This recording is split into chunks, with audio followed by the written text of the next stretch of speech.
السلام علیکم جی.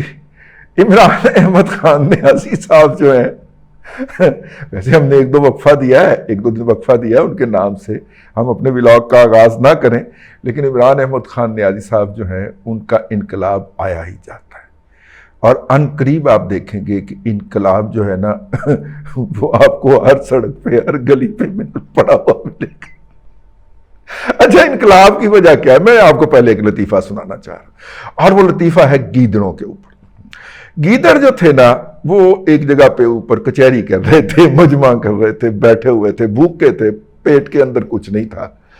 تو ان میں سے ایک جو عقل مند گیدڑ تھا، ہاں، اس نے کہا کہ دیکھیں بات یہ ہے کہ ہمیں خربوزے، بچی ہوئی سڑی ہوئی سبزیاں، ٹھیک ہے، جو ہے یہ کیا بات ہے، یہ کیا اس کو کہتے ہیں گلا ہوا گوشت جو شیر چھوڑ جاتا ہے اس کی ہڈیاں چاٹنے کو مل جاتی ہیں. یار دیکھو، کمپوزیشن تو اللہ تبارک و تعالیٰ نے بھی ہماری ایسی بنائی ہے نا کہ اب دیکھیں شیر ہے، وہ جناب جاتا ہے جنگل میں اور وہاں پہ کوئی بھینس یا بھینس کا کوئی کٹا وچھا مل جائے، اس کو جھپٹ کے پکڑتا ہے اور اس کے نرخرے میں دانت گاڑ دیتا ہے اور تھوڑی دیر کے اندر اس کو مار دیتا ہے، اور پھر چیر پھاڑ کے سب سے پہلے اس کا پیٹ پھاڑ کے جناب کھانا شروع کر دیتا ہے، پھر اپنی فیملی کو بھی لے آتا ہے. ہم کئی دن انتظار کرتے رہتے ہیں جب تک کہ اس میں سے پورا وہ گوشت نکل نہیں جاتا، ہڈیاں بچ جاتی ہیں، ہمیں ہڈیاں چاٹنے کے لیے ملتی ہیں، زیادہ سے زیادہ ملیں تو اس میں سے. تو ہم میں کیا کمی ہے؟ شیر کی بھی دو آنکھیں ہوتی ہیں، ہماری بھی دو آنکھیں ہوتی ہیں. شیر کے بھی دو کان ہوتے ہیں، ہمارے بھی دو کان ہوتے ہیں.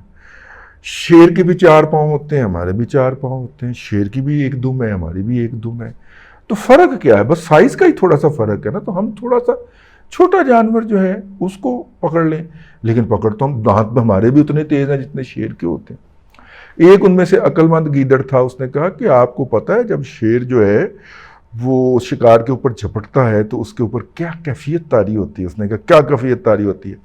کہتا ہے کہ اس کی آنکھوں کے اندر خون اتر آتا ہے، اس کی آنکھیں دہکنے لگتی ہیں، اچھا، اس کے کان کھڑے ہو جاتے ہیں، اچھا، اور اس کے بعد اس کے جسم کے اوپر ایک اینٹھن طاری ہو جاتی ہے، اوکے، پھر وہ اپنے پچھلے پاؤں کے اوپر اپنا وزن لے کے جاتا ہے اور پھر پچھلے پاؤں سے جمپ کرتا ہے، اچھا، اس دوران اس کی ہوا دم ہوا میں لہرانی شروع ہو جاتی ہے، اچھا، پھر وہ اس شیر کے اوپر جا کے حملہ کر دیتا ہے، جانور کے اوپر، اور اسے مار گراتا ہے. تو وہ جو بیان کر رہا تھا اس نے کہا اس میں کون سی بات ہے، چلو ہم بھی چلتے ہیں. خیر وہ گئے ایک جگہ کے اوپر، وہ جانور جو تھے وہ چل رہے تھے. انہوں نے سب سے سست اور سب سے نحیف و نزار ایک بھینس تاڑی کہ اس کا جو ہے وہ چرانے والا چرواہا جو ہے وہ ادھر ادھر ہوا ہے تو بھینس کا شکار کرتے ہیں. تو اب گیدڑ نے اپنے ساتھی گیدڑوں سے پوچھا کہ کیا میری آنکھوں میں وحشت اتر آئی ہے، خون اتر آیا؟ انہوں نے کہا ہاں، آپ کی آنکھیں دہکنا شروع ہو گئیں.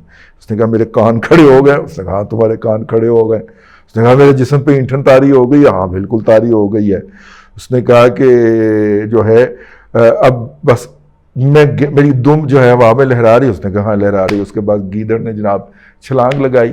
وہ جو بھینس چل رہی تھی اس نے ایسے سر اٹھا کے تو ایسے کیا تو وہ پڑا ہوا تھا، پسلیاں ٹوٹ گئی تھیں اس کی، اور وہاں پہ پڑا ہوا کہہ رہا تھا کہ نہ میری آنکھوں میں وحشت اتری تھی، نہ میرے کان کھڑے ہوئے تھے، نہ میرے جسم پہ اینٹھن تھی، نہ میری دم ہوا میں لہرا رہی تھی.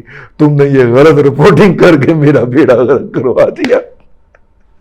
عمران احمد خان نیازی صاحب جو ہے وہ اس گیدڑ کے موافق جو ہے اب اپنے ساتھیوں سے لڑ رہے ہیں، لیکن ساتھ ساتھ اگلے انقلاب کی بھی تیاری فرما رہے ہیں. اب انہوں نے بھلا کیا پوچھا؟ انہوں نے کہا کہ نواز شریف نے جناب جب عدلیہ بحال کروائی تھی تو کیسے کروائی تھی؟ انہوں نے کہا جی ان کے ساتھ تھے، کیا نام ہے اس کا، اعتزاز احسن صاحب اس کے ساتھ تھے. اچھا، اور پھر کیا ہوا تھا؟ پھر جناب وہ گجرانوالے پہنچتے پہنچتے عدلیہ بحال ہو گئی تھی. ٹھیک ہے، پیغام تو ان کو سدرے میں ہی آ گیا تھا. نواز شریف صاحب احتیاطاً گجرانوالا گئے تھے کہ کام پکا ہو جائے. تو انہوں نے کہا کہ اچھا پھر اعتزاز سے پڑھو نا. یہ بیسیکلی اعتزاز کو انگیج کیا جانا بنیادی طور پہ وہ انقلاب کے انگریڈینٹس پورے کرتے ہوئے پائے جا رہے ہیں. جناب عمران احمد خان نیازی صاحب میرا ہنسا ہی نہیں روک رہا یار.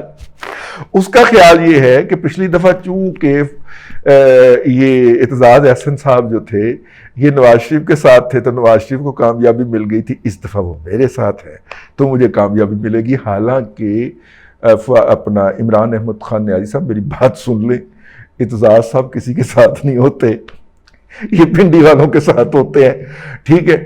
وہاں پہ ان کی رابطے ہیں اور اسی لیے عدلیہ بحالی کا فون بھی ان کو ہی کیا جاتا ہے. آپ کو پتہ ان کو حکم ہوتا ہے تو یہ بھٹو صاحب کی پارٹی میں چلے جاتے ہیں, جیسے ہی مارشل اللہ لگے بھٹو صاحب پھانسی پہ لٹک جائیں یہ کسی اور جگہ پہ اوپر چلے جاتے ہیں.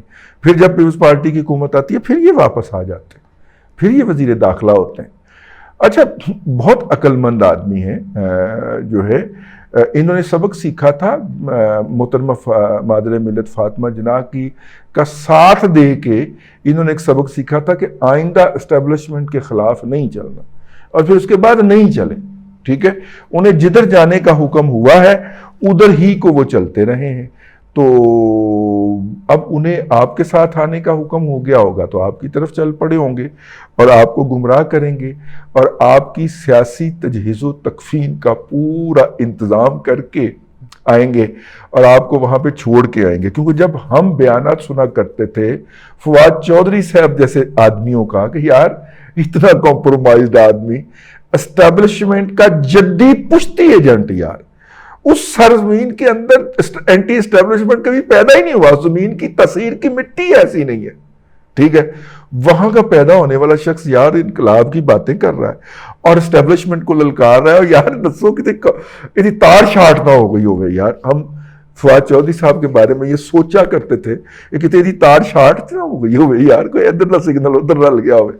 لیکن نہیں, وہ دیکھیے میں نے آپ کو ایک بات کہی تھی اور یہ میرے قول ہائے سدید کے اندر شامل, انسان کے لیے تباہی کی سب سے اس سے بڑی کوئی حد ہو ہی نہیں سکتی. انسان کے لیے تباہی کی اس سے بڑی کوئی حد ہو نہیں سکتی کہ وہ اپنے بولے گئے جھوٹ کے اوپر ایمان لے آئے. یعنی آپ جھوٹ بولتے ہیں یا پروپیگنڈا کرتے ہیں جھوٹ بول کے لوگوں کو گمراہ کرنے کے لیے, اور آپ کو پتا ہوتا ہے کہ یہ میں جھوٹ بول رہا ہوں. آپ جب خبر گھڑ رہے ہوتے ہیں کہ ٹوین ٹاور کے اوپر حملے والے دن وہاں پہ کوئی یہودی ڈیوٹی پہ نہیں تھا, تو آپ کو پتا ہوتا ہے کہ یہ جھوٹ آپ کر رہے ہیں اور یہ جھوٹ ہے, یہ ایسی بات نہیں تھی, ٹھیک ہے. لیکن اگر آپ اس کو اپنے تجزیے کی بنیاد بنا کے اخبارات میں کالم لکھنا شروع کر دیں تو پھر آپ, میرا مطلب ہے کہ ہارون الرشید ہی ہو سکتے, مطلب پھر اس طرح کے تجزیے کریں گے نا آپ. کیا خیال؟ اچھا سسٹم کے اندر اتنا فلا ہے اور اتنا زیادہ عدم اعتماد ہے ایک دوسرے کے اوپر کہ اس طرح کے جھوٹ جو ہیں وہ بک جاتے ہیں. لوگ مطلب کہ مجھے یاد ہے کہ ہم جب ایک ڈیلی جرنلسٹ کی طرح کام کرتے تھے, فیلڈ میں جاتے تھے, خبریں بنا کے دیتے تھے یا رپورٹنگ کیا کرتے, رپورٹنگ خبریں بنا کے دینا ہوتا ہے اپنے ادارے کو. تو اس وقت جب بھی کسی سے ملنا تو اس نے پوچھنا کہ ہاں جی پھر کی خبر آنے. جب میرا پکا پیٹا جواب ہوتا تھا سر جو خبر ہوتی ہے وہ ہم تو دے دیتے ہیں, اگلے دن چھپ جاتی ہے, نہیں اندر دی خبر دسو, ٹھیک ہے. اب وہ اربوں پذی سیٹھ ہے, وہ سامنے بیٹھا کہہ رہا ہے کہ کوئی اندر دی خبر دسو. یار انہوں اندر دی خبر کی دسی بھائی, جو خبر ہوتی ہے ہم ایمانداری کے ساتھ لکھ دیتے ہیں. نہیں وہ تو آپ لکھتے ہیں نا لوگوں کے لیے, سانوں کو اندر دی خبر دسو. یہ جو اندر کی خبر جاننے کا بنیادی طور پہ ڈیمانڈ ہے یہ اس بات کی متقاضی ہے کہ پاکستان کے اندر میڈیا کے نام کے اوپر جو بھی میلہ سجایا گیا ہے, جو بھی سرکس سجایا گیا ہے, عام عوام جو کہ صارف کی طرف بیٹھے ہوئے ہیں, جو کہ ٹیبل کی دوسری طرف بیٹھے ہوئے ہیں, وہ اس کو قابل اعتماد نہیں سمجھتے. ان کا خیال ہے کہ اصل خبر تو ان سے چھپا لی گئی ہے, صرف اس کا پیٹ بھرنے کے لیے یہ خبر دی گئی, ٹھیک ہے. تو اسی لیے جب آپ ان سے ملتے ہیں تو وہ پوچھتے ہیں کہ وہ اندر دی خبر دسو, تو اندر کی خبر وہ بتایا کرتے ہیں. تو خیر ہم کیا بتاتے ہیں ان کو, ہم اسی لیے کسی مطلب اس طرح کی محفلوں کے اندر نارملی ایبسنٹ ہی رہا کرتے تھے. بہرحال جی یہ ہے اس وقت عمران احمد خان نیازی صاحب کو جن لوگوں نے کہا تھا کہ آپ کی آنکھوں کے اندر وحشت اتر آئی ہے، جسم کے اوپر اینٹھن طاری ہو گئی ہے، دم آپ کی ہوا میں لہرا رہی ہے، انقلاب آ گیا، وہ بندے لبڑے، ٹھیک ہے۔ اب وہ بندے جو تھے وہ پھڑے گئے تھے، پھڑے جانے کے بعد اندر گئے، اندر جا کے انہوں نے بتایا کہ جی ہم تو نہیں تھے، ہمیں تو انقلاب کا عمران احمد خان نیازی نے بتایا تھا۔ انہوں نے کہا باہر نکل کے پریس کانفرنس کرو، تو وعدہ معاف گواہ بن جاؤ۔ باہر نکل کے انہوں نے پریس کانفرنس کی، لیکن جو باتیں اندر کہہ کے آئے تھے وہ پریس کانفرنس میں نہیں کہی۔ تو جتنے بھی آج کل آپ کو عدالتوں سے بھاگتے ہوئے مل رہے ہیں، جن کے پیچھے پلسیں پئیاں ہوئیاں نے، پلسیں پڑی ہوئی ہیں، جن کی بیلیں کینسل ہو رہی ہیں، یہ وہ وعدہ خلاف لوگ ہیں کہ جنہوں نے رہائی کے لیے اندر بتایا کہ ہم آپ کو بتائیں گے کہ عمران خان کیسے پلاننگ کر رہا تھا اور کیسے کیا کر رہا تھا، لیکن پریس کانفرنس جو تھی انہوں نے کی، اس کے اندر انہوں نے ایسی کوئی بات نہیں بتائی، جس کے بعد پارٹیوں نے کہا کہ سانو تو باہر اندر کچھ اور کہہ کے آئے، سو باہر جا کے کوئی اور بکواس کر دیا، لہذا ان کو پکڑ لیں۔ اور جنہوں نے وعدے کے مطابق گفتگو کی ہے ان کے انگلینڈ کے ویزے بھی لگ گئے ہیں اور وہ جا بھی رہے ہیں۔ اب تک کے لیے اتنا ہی، اگلے ولاگ کے اندر پھر آپ کی خدمت میں حاضری ہوگی۔ اللہ تبارک و تعالیٰ آپ کو آسانیاں عطا کرے اور آسانیاں خلق خدا میں تقسیم کرنے کی توفیق عطا کرے۔